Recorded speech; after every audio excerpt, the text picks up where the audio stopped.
And I said that when I was there. But our policy is that what can we do? Some say that we should not do anything with them to isolate them completely. I'm of the view that if we want to have freedom restored in any country with a regime like this one, is to help them to open up. And look what happened in former Soviet Union. The communication, the opening up eventually broke the wall of Berlin. And you've seen a lot of progress in political and human rights in that part of the world. I don't say it's perfect. In China, there's still some problems. But the fact that we are all going there and we refer to this problem and we are trading with them and we force them to open to the world, you know, that will put a lot of pressure for them to behave like it is expected to behave around the world. And that is my view. But some have suggested that we should boycott them completely. There's two elements with a boycott. If we're alone to boycott, makes no difference for them at all. We were successful in economic boycott in South Africa and Haiti because everybody agreed to boycott. But if you do that alone, you don't achieve anything. And it's my conviction that if we are to help them to do more trade with the world, to have more people moving in, visiting, making deals, communicating. When I was there and I saw that now they have satellite TVs, that will help to the protection of human rights. But it won't happen to our own level of Canada overnight. I wish it would, but it's not realistic to think it will. Just a brief supplementary. Don't you think you should be a bit stronger in your own declaration in light of the fact of what's happening to the individual in China? We protest. We protest every time we have an occasion. I am just what I said. It's public. It's not behind closed door what I just said. It's in reply to your question. I cannot be more public than that. To give a slap on the table will not change anything. I think that it has to be as much as we can a civilized disagreement. Stephen Thorne, Canadian Press. Mr. Prime Minister, President Chirac announced on Monday plans to conduct nuclear tests in the South Pacific later this year. This came just on the heels of the Non-Proliferation Treaty and a few months before a test ban treaty was to be negotiated. Did you discuss this with him? What's Canada's position, and did he give any indication that he'd change his mind? We have discussed that. In fact, he called me before making the announcement and informing me an hour before he made the announcement. Of course, our position is we were not in agreement with that. And that he said to me that he has to come, but he gave me this explanation that he gave to the public, that they have invested a lot in that program, and there's 8 more or 7 more to be proceeded until they will have completed what they had to do. And he said to me that by next spring, that will be the end of it, and they will comply. So, of course, I had an occasion to discuss that with Mr. Chirac before he was the president. When I was in Paris at the Victory Day parade, the reception we had, I had an occasion to discuss this problem with him in presence of the Prime Minister of New Zealand and Vice President Gore. We thought at that moment that there was another possibility for them to operate, but he came to the conclusion since that time that he had to complete his program, and it was to be the last program. Monsieur Christian, Jacques Hamelin de Radio-Canada. Dans les documents de travail qui ont été présentés, les chefs d'État s'entendent sur une étroite collaboration internationale concernant la réglementation et la surveillance des institutions et des marchés financiers, compte tenu de la fluidité des capitaux, des mouvements spéculatifs, et ce que vous souhaitiez, et plusieurs de vos collègues souhaitiez, c'est qu'il y ait davantage de surveillance et de contrôle. Est-ce que vous êtes satisfait de ce qui a été accompli pendant ce sommet-là? On a l'impression que ça a été un peu esquivé. Ça n'a pas été esquivé, au contraire, nous avons vraiment attaqué le problème. Il y avait des gens qui suggéraient qu'un système de taxation, ce qu'on appelle la Tobin tax, allait être la solution. Et tout le monde a convenu que ce n'était pas très pratique parce qu'il faudrait la collaboration de tout le monde et qu'il y aurait 1000 façons de passer aux côtés de cette restriction. Alors, nous avons décidé dans le programme que nous avons proposé, et comme je le disais hier dans la déclaration, j'ai travaillé pas mal fort à ce sujet au cours des mois derniers. Je pense que l'amélioration de la surveillance, l'anticipation des problèmes, l'information vis-à-vis les autres gouvernements, lorsqu'un gouvernement ne fait pas ce qui est nécessaire, des ressources plus adéquates à la disposition du Fonds monétaire international, tout ça devrait, à mon sens, prévenir une autre situation comme le Mexico. Ça ne veut pas dire qu'il n'y aura pas d'autres problèmes, mais à ce moment-ci, nous avions constaté que le Fonds monétaire international avait plus ou moins quitté ce domaine-là. Il s'occupait beaucoup plus des problèmes de financement des plus petits pays, mais lorsqu'ils arrivaient au niveau des monnaies des pays plus importants, ils n'intervenaient pas. Et maintenant que nous sommes tous liés d'une façon plus étroite avec, comme pour nous, l'accord de l'ALENA avec le Mexique, ça nous affecte. Alors, nous avons convenu que ce que nous avons mis de l'avant, c'est encore ce qu'il y avait de mieux à faire dans les circonstances et qu'il n'y avait pas d'autre solution dans les médias. Je pense que nous avons discuté énormément et je dois vous dire que l'an passé, lorsque nous en avons soulevé le problème à Naples, certains de mes collègues autour de la table ne croyaient pas que nous pourrions avoir une sérieuse discussion à ce sujet parce que certains pays à Naples ne voulaient même pas en parler. Et aujourd'hui, je pense que la crise du Mexique a aidé, mais on a pu avoir un accord des 7 pays du groupe des 7. La difficulté, c'est qu'il y a un problème de philosophie économique qui intervient dans est-ce qu'on doit ou ne doit pas intervenir. Certains croient absolument aucune intervention, mais dans le contexte actuel, nous avons donné au Fonds monétaire international des moyens pour faire des interventions qui pourraient être très utiles. Je dois vous quitter parce que je préside un lunch dans quelques minutes. Merci beaucoup. Thank you very much.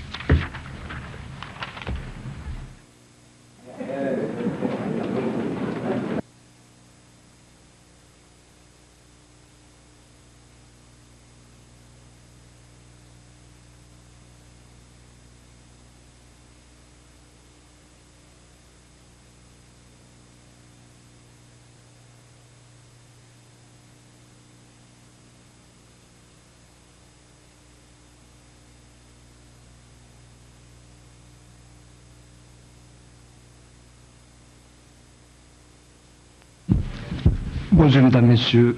Vous êtes bienvenus à notre séance de briefing.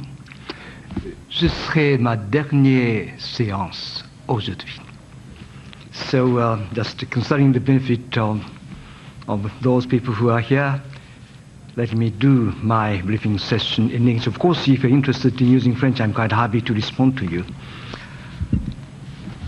After having heard Prime Minister Chrétien's press conference, as a matter of fact, there are not many areas that I should cover, but being a public servant, I'm duty-bound to introduce to you what has been stated by our Prime Minister at this summit. And of course, one thing which comforts me is the fact that I should not touch upon the statement made by other summiteers. So I'm going to limit myself to this statement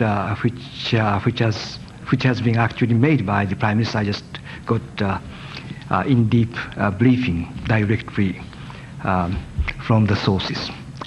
However, I must ask you to bear with me. I need a bit of your patience.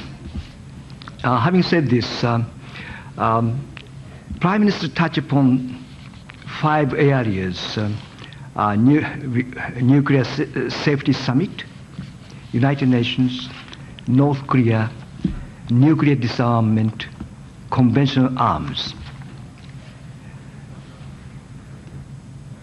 In the course of the debate on the question of nuclear safety summit, our Prime Minister stated that Japan is in support of deepening collaborative relationship with Russia in the fields of nuclear safety, including the question of ocean dumping of nuclear waste. He further stated that in the case of holding a nuclear safety summit, not only nuclear safety question, but also question of ocean dumping of nuclear waste should be included on the agenda. This statement was supported by the summiteers. I'm sure that you have noted this addition in the initial statement by the Prime Minister, Chairman of the summit. Now, let me introduce to you a couple of statements made in conjunction with the United Nations, North Korea, nuclear disarmament and regulation of conventional weapons. On the United Nations, he stated, in coping with political and security situation after the end of Cold War, reforms and strengthening of United Nations functions are called for.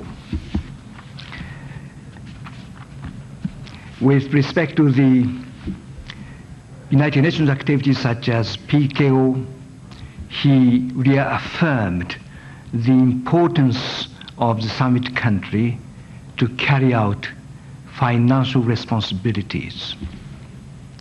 He, however, stated that the sharing of financial burden should be looked at in an equitable manner and through the discussion among the member states of the United Nations. On North Korea, the Japanese Prime Minister said that nuclear issues are a matter of serious concern, not only for the security of Northeast Asia, but also for a matter of global, as a matter of global dimension, which directly touches upon the NPT regime and security aspects of the international community. He stated that U.S.-North Korea agreement offers a real prospect for resolving the nuclear issues on the Korean Peninsula. He also stated that through the faithful implementation of the accord, we should like to see North Korea being involved in the structure of the international community. A reference was made to the importance of promoting North-South dialogue. The Premier added that the government of South Korea plays a central role in the provision of light water reactors to North Korea. Taking this opportunity, the Japanese Prime Minister manifested that support by the international community for the U.S.-North Korea Accord is indispensable. In that context, he expressed the hope that summit member countries will join the KEDO and make a positive contribution. On nuclear disarmament, he touched upon the recent decision on indefinite extension of NPT and further stated that it would be very important to ask the non-member governments to join the NPT and to promote nuclear disarmament towards ultimate elimination of nuclear weapons. In the context of nuclear disarmament, Japanese Prime Minister stated that nuclear tests should be stopped. He went on to say that more intensified efforts are needed to complete the negotiations on CTBT and cut-off treaty.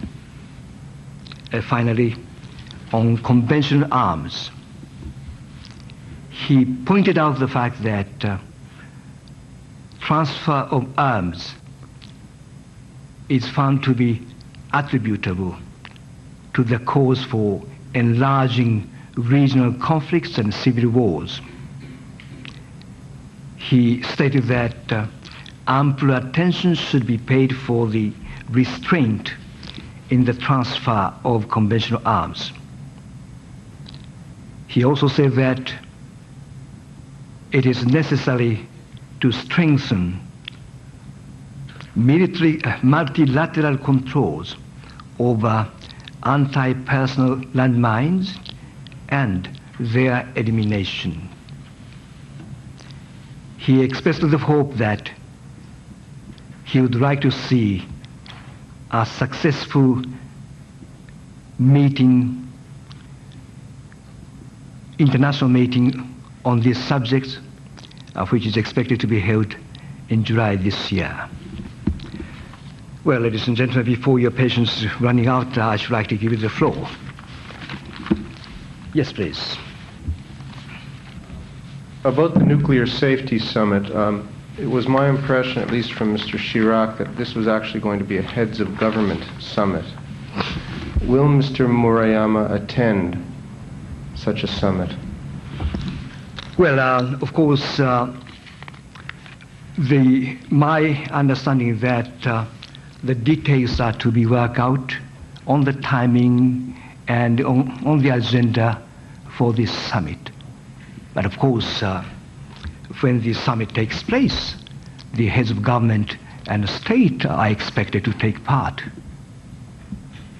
So it is different than the jobs meeting that I understand is a ministerial meeting.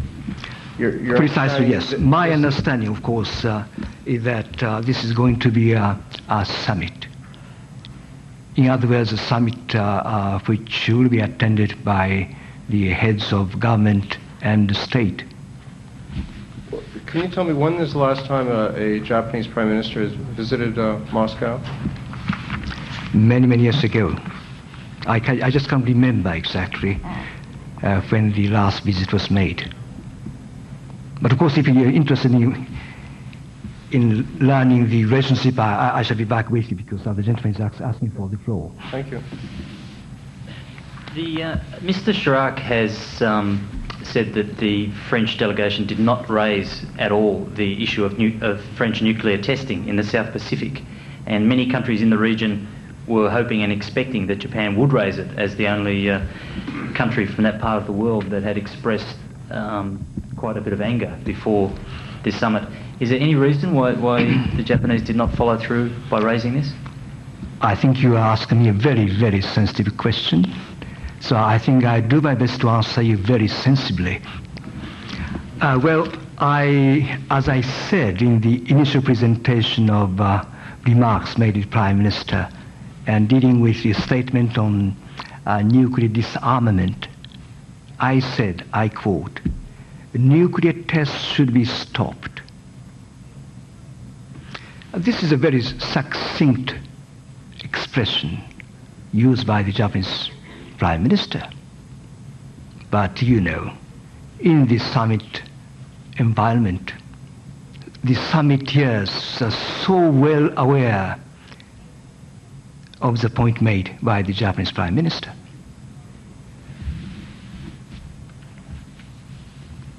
Yes, please. If the, Joe McDonald from the Associated Press. If the participants in the Moscow Summit on Nuclear Safety agree to take up the issue of ocean dumping, yes, what would Japan like them to do? What would Japan like the outcome of the meeting to be on that issue? Well, as a matter of fact, as you perhaps remember, we had quite a difficulty indeed when the Russian vessels started to dump nuclear waste in the Sea of Japan. We made a very strong representation to the government of Russia, and after that, both governments agreed to find a solution to the problems. So what we are doing that Japan is going to finance a project which aims at clearing certain amount of nuclear waste. So our collaborative relationship is now underway, but I'm quite sure that there should be so many problems emanating from this waste problem. I'm quite sure that we have more room to discuss. But anyhow, we are not yet in a position to know exactly what will be the details of the agenda at this Moscow summit. So I think when the time comes, I'm quite sure we have to be more specific whenever we deal with this question of ocean dumping of nuclear waste. Yes.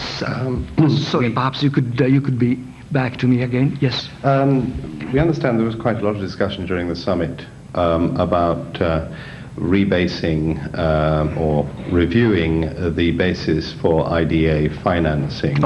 And suggestions were made that it should be rebased on GNP, the proportionate side of GNP, which obviously, if it were to happen, would change considerably Japan's contribution.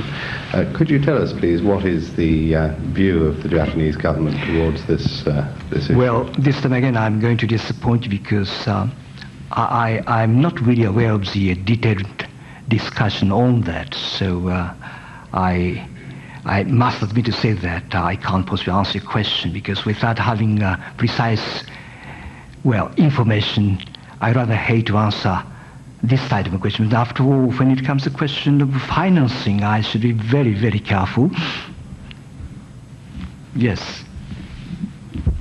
If you wouldn't mind, I'd like to get in a question about the upcoming trade talks in Geneva with the United States. Prime Minister Moriyama's comments here yesterday and the day before have been widely interpreted as conciliatory towards the United States. Could you preview for me your country's position as you head into Geneva, and will you be bringing any specific proposals or compromises to settle the dispute? Well, in the first place, let me make it quite clear that we do maintain the same position. In other words, we are not offering any compromise at all. Well, at the time of the U.S.-Japan summit, our Prime Minister stated very clearly that he regards the announcement of sanction as unilateral action, which, in our view, are very much regrettable. And our Prime Minister even asked the President Clinton to withdraw the list. And also, he stated that, at the same time he stated that what is most important and under the present circumstances that both governments will do their very best in order to consult with each other on the occasion of vice ministerial consultation talks, which are expected to take place in Geneva on the 22nd, 23rd. So prior to the holding of the meeting, of course we do attach quite importance, and both leaders at the time of the bilateral summit said that they would ask the respective negotiators to do their very best. I think that is certainly a quite clear-cut instruction given by the leaders. So at this stage, of course, I can't possibly speculate on the outcome of the meeting, and simply I should like to say that our government is very much serious about this consultation.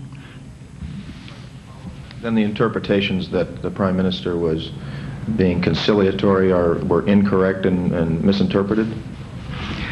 I simply stated that what our government does think about. The question of characterization is up to you. Yes, please come back to the question.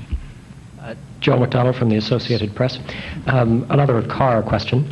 How does the Japanese, or what is the Japanese government's reaction to reports that Ambassador Mondale has been engaged in confidential discussions with Japanese automakers about possible solutions to this auto trade dispute?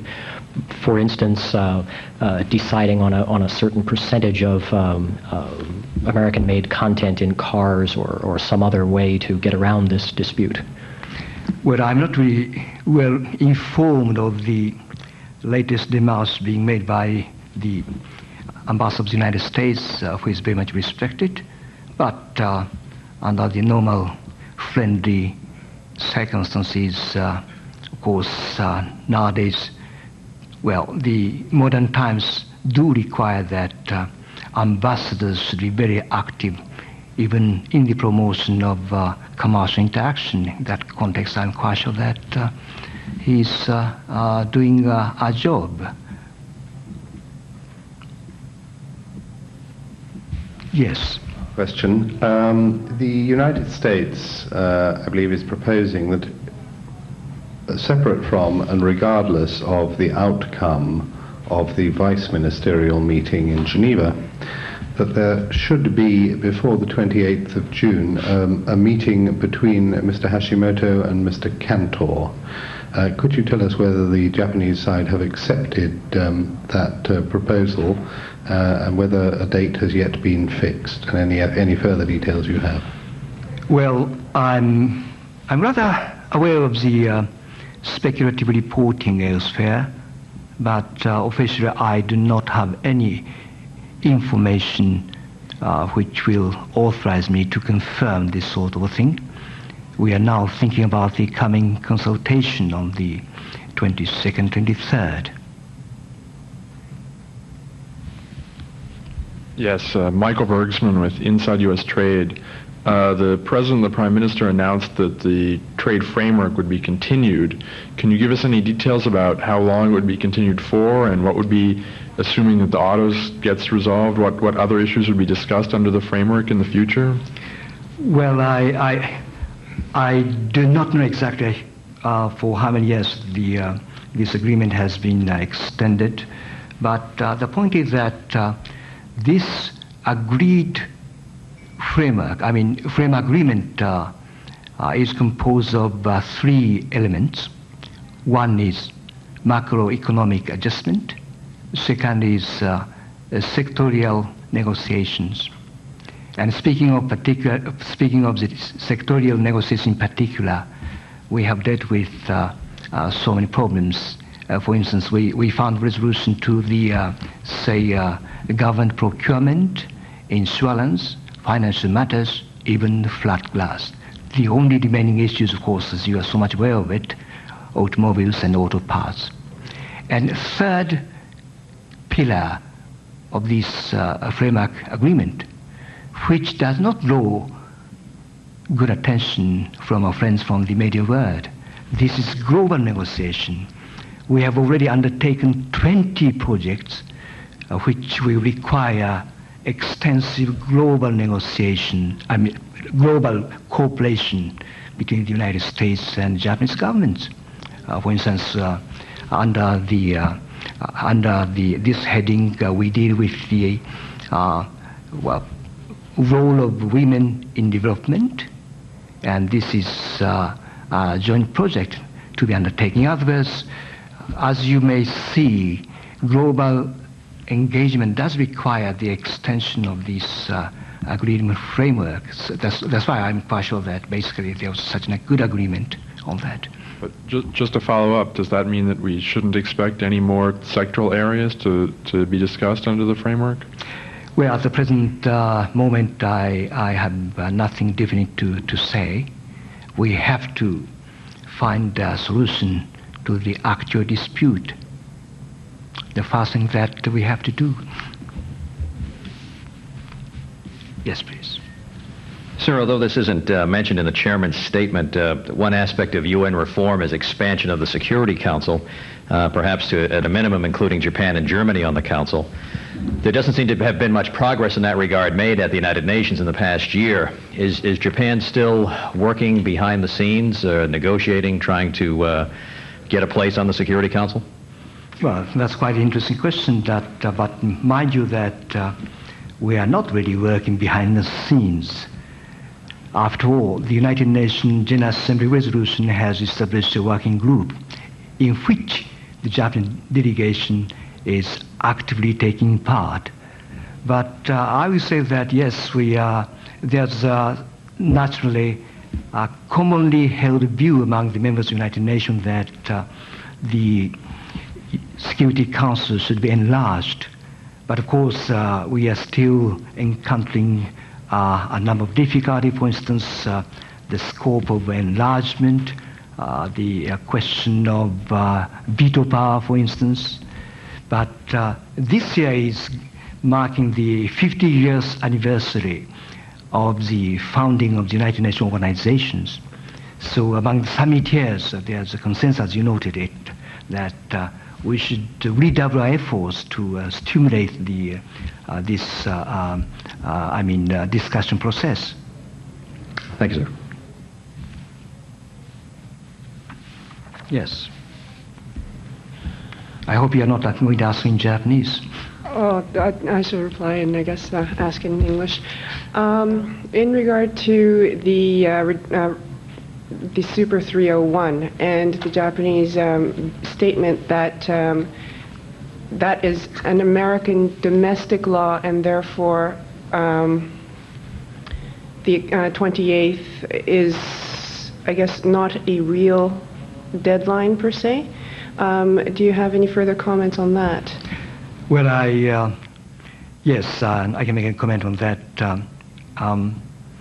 Well, because that question was in fact answered by my Prime Minister, so let me quote what he stated. Of course, while regretting this unilateral action, which is, of course, this announcement of sanction list, and asking for the expeditious withdrawal of the list.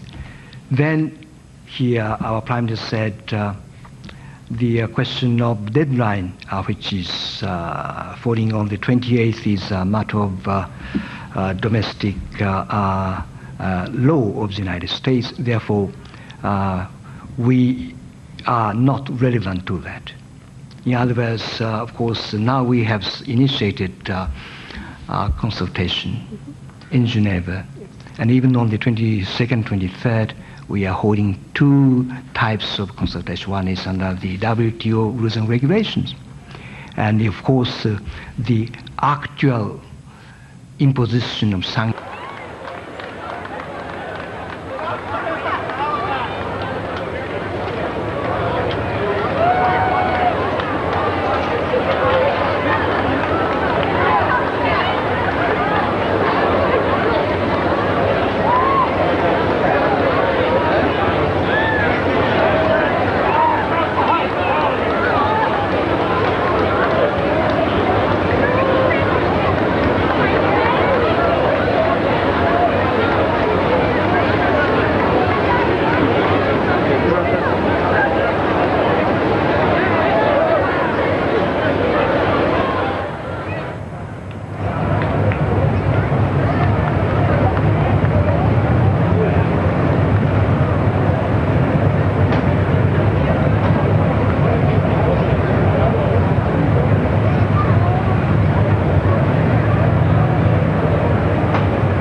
bass. You're going to play golf. But last year my job is over. Yeah, because they have, with the greetings of the people, they are delaying the motorcade. And there is Bill Clinton blocking the thing. Are you going to your hotel? No, we are going directly to the boat. Are you traveling, going on the boat again? On the boat to the airport, just to go across. Ah, good. No, directly. So you will fly to Rome right away? No, I'm going to Toronto, and then I'm going to... There's a lot of then I'm going to New Canadians who are from Italy. They are waiting for you. Is it your group? That's my car. You should. What the hell?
Mookie up here.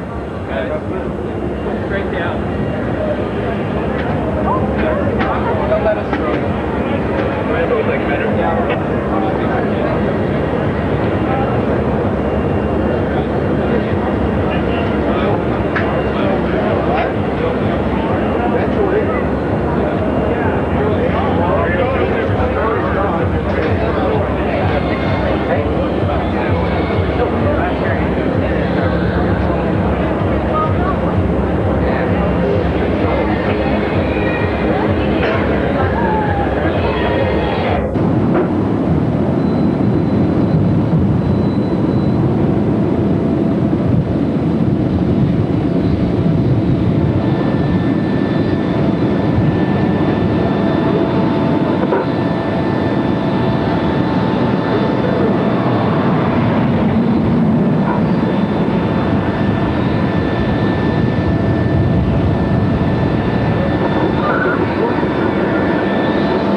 After it takes off, we got to get...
ситуацию, в том числе не все средства массовой информации.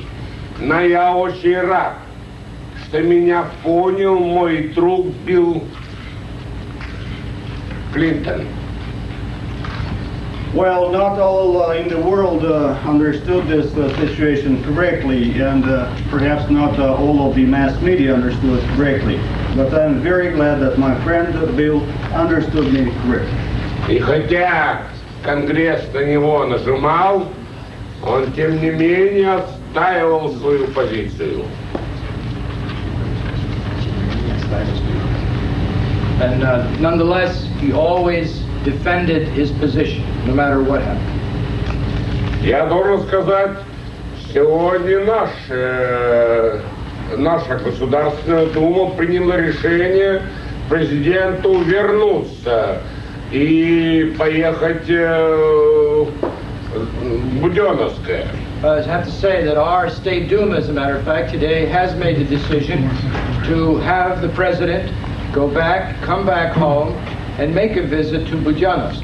Во-первых, я считаю, что это вообще даже поездка ошибка, потому что я уже становлюсь заложником этих бандитов.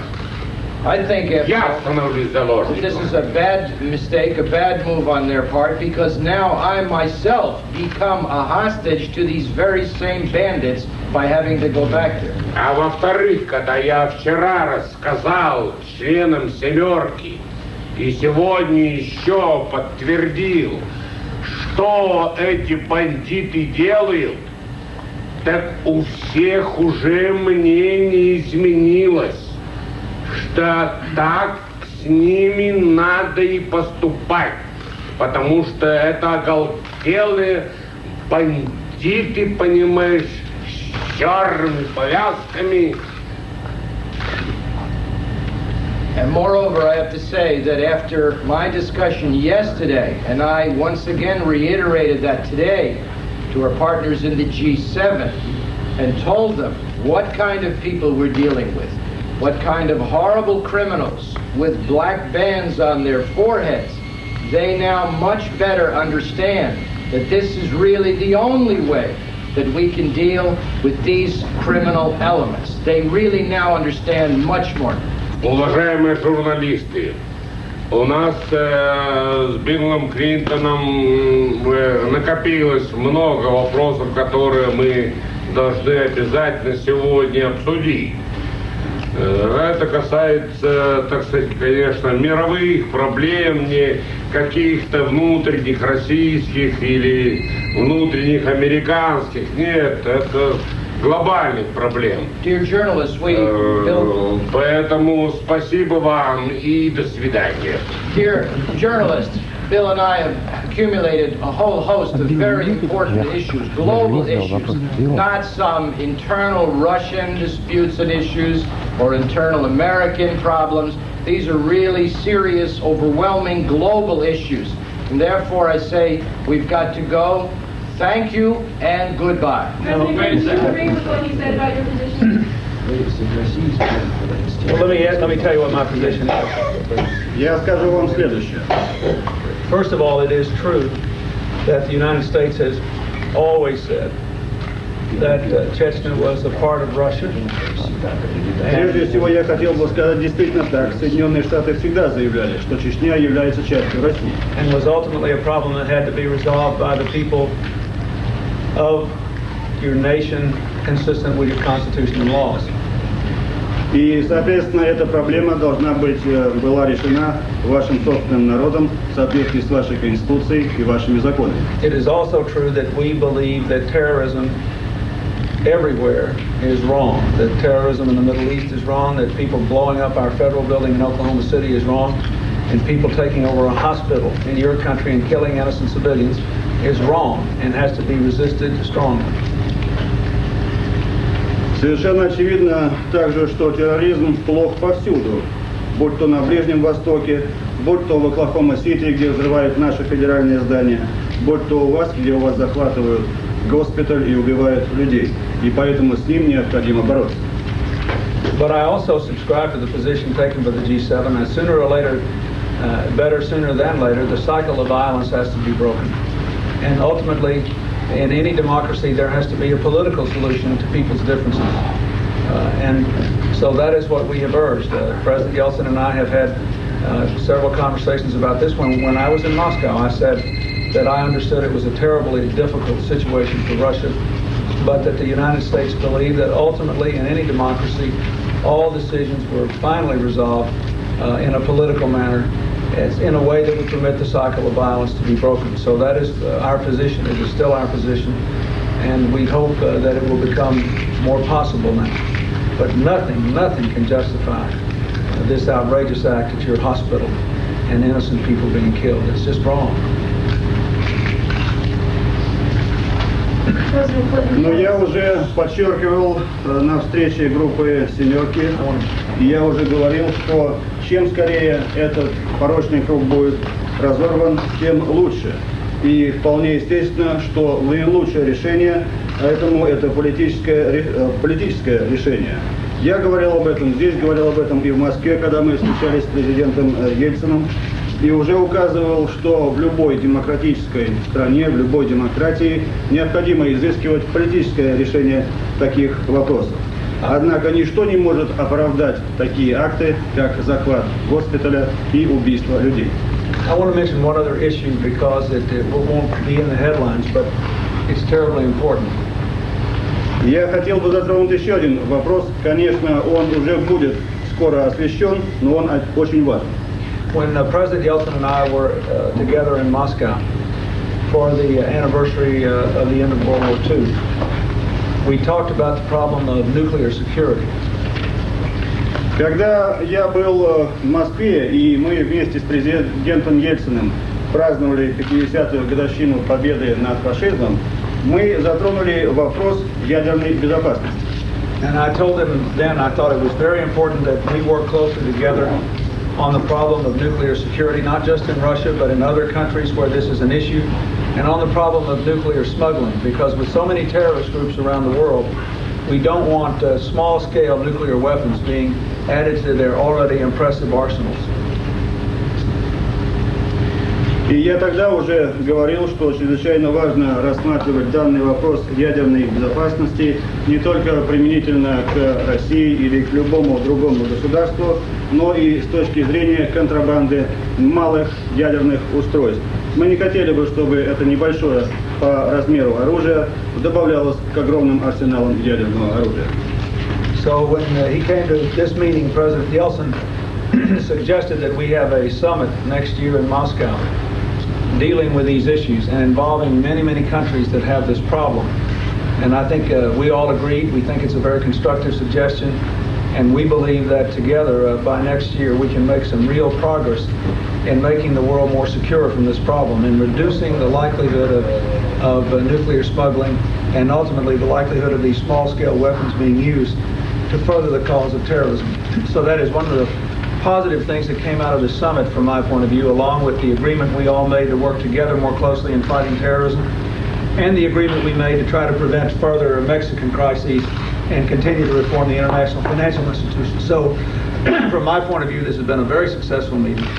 I know that the problem in Chechnya is occupying everyone's attention. The gripping scene at the hospital must have a hold on the imagination of the Russian people, very much like the explosion in Oklahoma City had on our people. And we join the Russian people in condemning terrorism in the strongest possible terms. But we hope that in the end, all the people of Russia, including the people in Chechnya, can be reconciled so that your democracy can flourish everywhere and the cycle of violence can be broken. And that is our prayer and that is our policy. Thank you very much. Thank you. Перевод. Когда президент Ельцин приехал сюда, он привез с собой предложение встретиться в следующем году в Москве для того, чтобы обсудить данный вопрос ядерной безопасности, который стоит перед многими государствами. Мы согласились с этим предложением, считаем его весьма конструктивным и надеемся, что к следующему году мы сможем добиться прогресса в решении этого вопроса и таким образом сократить объем ядерной контрабанды. Для того, чтобы не использовалось малое по размеру ядерное оружие и не добавлялось к огромным арсеналам уже существующего оружия. Это один из элементов успеха данного саммита, и то есть речь идет о борьбе с терроризмом.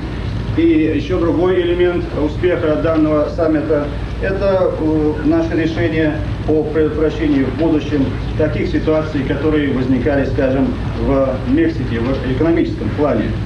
Таким образом, я еще раз подчеркиваю, что с моей точки зрения данный саммит оказался весьма и весьма успешным.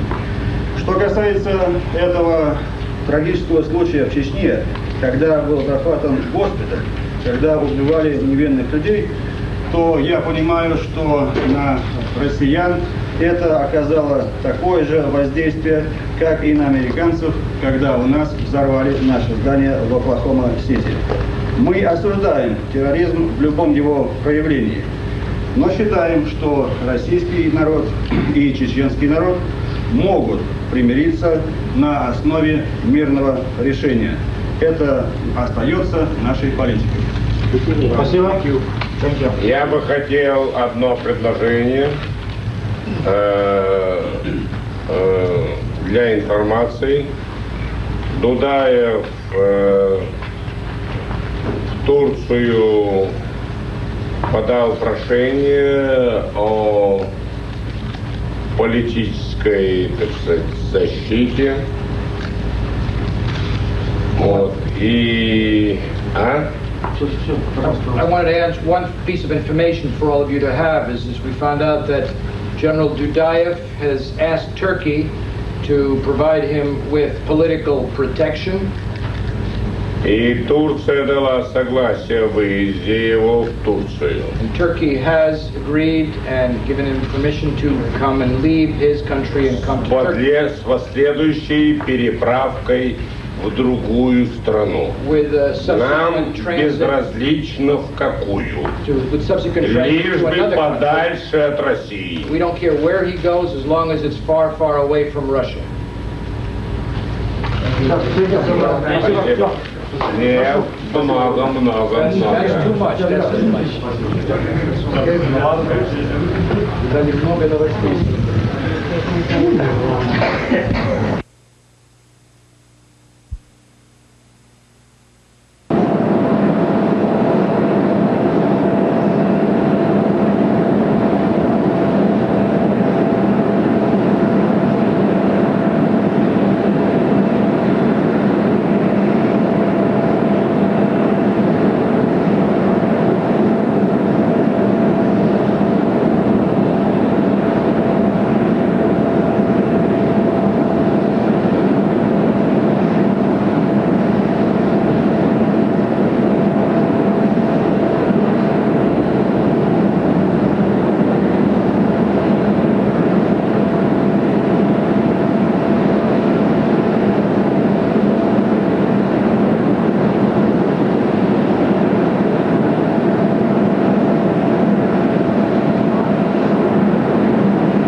Vice Secretary.